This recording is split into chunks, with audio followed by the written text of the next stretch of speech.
ایک آدمی نے خواب دیکھا، اور خواب میں کیا دیکھتا ہے کہ ایک سنسان جگہ ہے، بالکل سناٹا ہے، قبرستان ہے، اور وہ قبرستان سے گزر رہا ہے۔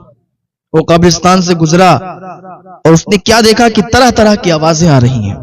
انہی آوازوں کے درمیان ایک آواز ایسی آ رہی ہے کہ ایک لڑکی ہے جو کہ رو رہی ہے، چیخ رہی ہے، چلا رہی ہے۔ جب اس نے کان لگایا تو آواز آ رہی تھی کہ مجھے بچاؤ، مجھ پر سخت عذاب ہو رہا ہے، مجھے بچا لو، مجھے بچا لو۔ اس طریقے سے آوازیں آ رہی تھی۔ کہتا ہے میں ڈر تو بہت رہا تھا، لیکن ڈر کی حالت میں ہی میں آگے بڑھا اور اس آواز کے قریب گیا تو کیا دیکھتا ہوں کہ ایک قبر سے آواز آ رہی تھی۔ اس قبر میں ایک مردے پر عذاب ہو رہا تھا۔ کہتا ہے میں نے کان لگایا تو آواز آ رہی تھی مجھے بچا لو، تو میں نے کانپتے ہوئے لب و لہجے میں اس سے کہا کہ تم کون ہو اور کیا چاہتی ہو اور کیسے تمہیں بچایا جا سکتا ہے؟ اس نے کہا میں بہت گناہگار عورت ہوں، میں بہت گناہگار ہوں، اگر میرا شوہر مجھے معاف کر دے میں بچ سکتی ہوں، مجھے عذاب سے نکال دیا جائے گا۔ میرے شوہر اگر مجھے معاف کر دیں تو میں بچ جاؤں گی، مجھے قبر میں عذاب نہیں ہوگا، مجھے قبر میں شدید عذاب ہو رہا ہے، میرے شوہر تک یہ بات پہنچا دو کہ وہ مجھے معاف کر دے۔ اس نے کہا اچھا ایسا کیا گناہ ہے، ایسی کیا بات ہے کہ جو تمہارا شوہر تمہیں معاف کر دے گا تو تم معاف کر دی جاؤ گی؟ کہا ایسی ہی بات ہے، میں نے 5 گناہ کیے۔ 5 گناہ؟ کون کون سے گناہ کیے؟ کہا اگر سنو گے تو تم بھی چونک جاؤ گے۔ کہا بتاؤ تو صحیح کہ تم نے کون سے وہ 5 گناہ کیے ہیں کہ جس کی وجہ سے تمہیں قبر میں عذاب ہو رہا ہے؟ اس نے کہا سننا چاہتے ہو تو سنو۔ میرا شوہر، پہلا گناہ تو یہ ہے کہ میرا شوہر جب باہر کام کرنے کے لیے جاتا تھا تو میں اپنے شوہر کی غیر موجودگی میں دوسرے مردوں سے ملتی تھی، دوسرے لڑکوں سے میرا تعلق تھا، دوسرے مردوں سے میں ملتی تھی، ان سے ہنسی مذاق یہ ساری باتیں ہوتی تھیں۔ میں نے اپنے شوہر کے ساتھ بے وفائی کی، میں اپنی شوہر کی بے وفا نکلی۔ میرا دوسرا گناہ یہ ہے کہ جب میرا شوہر بیمار ہوتا تو میں اسے بیماری کی حالت میں چھوڑ کر چلی جاتی، میں اس کی دیکھ بھال نہیں کرتی تھی۔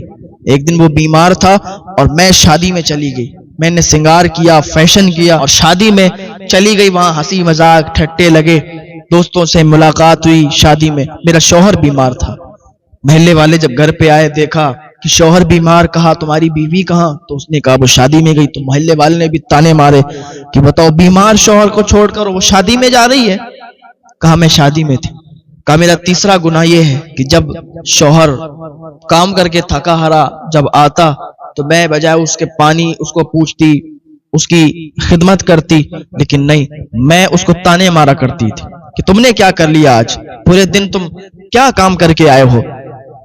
مطلب اس طریقے سے تانے مارتی تھی، اس سے جھگڑا کرتی تھی، لڑائی کرتی تھی تاکہ یہ جھگڑا کر لے، یہ مجھ سے خفا ہو جائے، یہ ناراض ہو جائے اور یہ دیر تک باہر رہے اور میں دوسرے لوگوں سے تعلقات رکھوں۔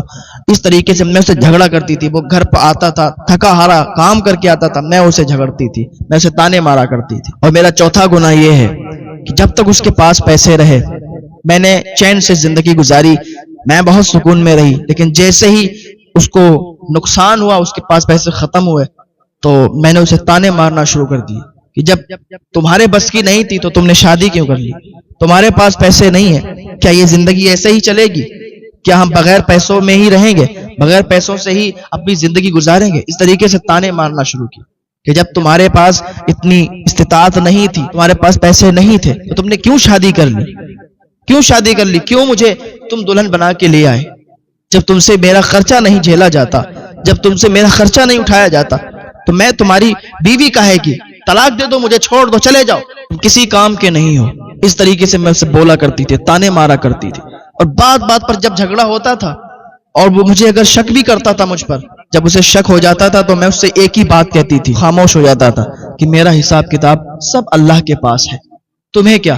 میں اپنی قبر میں جاؤں گی، تم مجھ پر شک کرتے ہو، اللہ سب جانتا ہے، میں بالکل غلط نہیں ہوں، میرا حساب کتاب اللہ کے پاس ہے۔ آج ہمارے یہاں بھی کوئی بات ہو، اگر آدمی غلط بھی ہو تو وہ یہی کہتا ہے کہ بھائی مجھے اپنی قبر میں جانا ہے، تمہیں کیا مطلب؟ میرا سب حساب کتاب اللہ کے پاس ہے، اللہ سب جانتا ہے، اللہ دیکھ رہا ہے، تو مجھے غلط کہتے ہو، میں غلط نہیں ہوں۔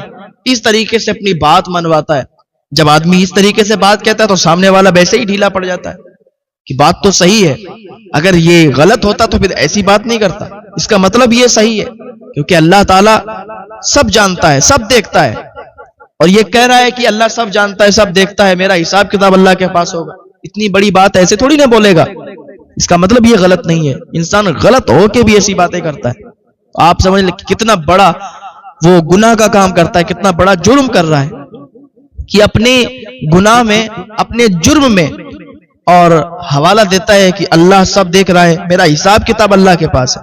بے شک تمہارا حساب کتاب اللہ کے پاس، جب تم قبر میں جاؤ گے تو تمہیں پتہ چلے گا کہ تم کیا کرتے تھے، تم نے کیا کہا، تم نے کیا کیا، ساری باتیں کھل کے آئیں گی اور سب کچھ دیکھو گے، اور جب عذاب میں مبتلا ہوگے تب پتہ چلے گا۔ تو وہ کہتی تھی اس طریقے کی باتیں، تو شوہر پھر کچھ نہیں کہتا تھا، بیچارہ وہ اپنے کام سے کام رکھتا تھا، اور وہ کہتی ہے کہ میرا 5واں گناہ یہ تھا کہ میں نماز نہیں پڑھتی تھی، نیک عمل نہیں کرتی تھی، میرا شوہر مجھے کہتا تھا کہ نماز پڑھ لے، میں مذاق بناتی تھی، میں مذاق کرتی تھی کہ مجھے بھائی اپنی خبر میں جانا ہے، تمہیں اپنی خبر میں جانا ہے، میں اگر نماز نہیں پڑھوں تو تمہیں کچھ نہیں ہونا چاہیے، تم پڑھتے ہو تم پڑھو، مجھے کیوں کہتے ہو، مجھے اپنی خبر میں جانا ہے، تمہیں اپنی خبر میں جانا ہے۔ اس طریقے سے میں بات کہہ کے ٹال دیا کرتی تھی، مذاق بناتی تھی، ہنستی تھی۔ وہ نوجوان یہ خواب ہی دیکھ رہا تھا، اور یہ اس کی بات سنی تو اچانک سے اس کی آنکھ کھل گئی۔ جب آنکھ کھلی تو پسینہ پسینہ تھا کہ یہ میں نے کیا دیکھ لیا، یہ خواب کیسا تھا۔ تو اس نے کہا لیکن میں تو اس خواب کی حقیقت تک پہنچوں گا اور دیکھوں گا وہ جہاں اس نے بتایا تھا، میں وہاں کا سفر طے کروں گا، دیکھتا ہوں کہ اگر وہ شخص وہاں موجود ہوتا ہے تو میں اس تک ضرور پہنچوں گا۔ اس نے اپنا سامان پیک کیا، جلدی سے تیار ہوا اور سفر پر نکل گیا اسی آدمی کو ڈھونڈنے کے لیے کہ جو اس عورت کا شوہر تھا۔ پہنچتے پہنچتے آخر کار